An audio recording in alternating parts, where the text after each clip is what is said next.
যুবক ভাইরা, রক্ত গরম, মাথা ঠিক থাকে না, মার সাথে কি বলো, বাবার সাথে কি আচরণ করো।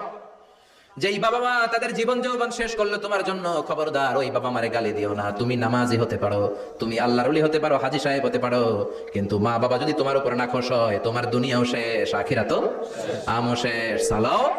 এজন্য বিশ্বনবী বললেন সবচেয়ে ভালো আমল মা বাবার সাথে ভালো আচরণ। আরবিতে এটারে বলে বিররুল ওয়ালিদাইন। কি বলে?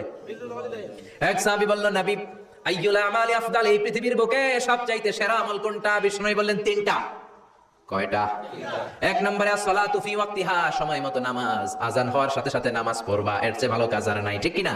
সালাতে কায়েম করো, সালাতে কায়েম করো, হবে সম্মানী তুমি, হবে জান্নাতি তুমি, হবে সম্মানী তুমি, হবে জান্নাতি তুমি, দিবে কাল হাসরে শীতল ছায়া আরশে আজিম, রাব্বিয়াল আলা রাব্বিয়াল আযীম। সুবহানাল্লাহ পড়ে। এক নাম্বার হলো আসসালাতু ফি ওয়াক্তিহা, সময় মতো নামাজ পড়া। দুই নম্বরে বিররুল ওয়ালিদাইন, মাতা পিতার খেদমত করা। তিন নম্বরে আল জিহাদু ফি সাবিলিল্লাহ, আল্লাহর রাস্তায় জিহাদ করা। আল্লাহর রাস্তায় জিহাদের দরকার আছে না নাই? এই তিনটা আমল সেরা। নামাজ যেমনি সেরা, মাতা পিতার সাথে ভালো আচরণ সেরা, জিহাদ করা সেরা।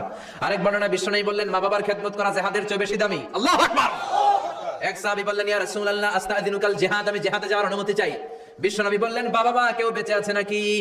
সাহাবী বললেন আছে। বিশ্বনবী বললেন যাও, ঘরে ফিরে যাও, ফাফিহিমা ফাজাহিদ, বাবা মার খেদমত করো, বাবা মার খেদমত করলে ঘরে বসেই জিহাদের সওয়াব পাবা।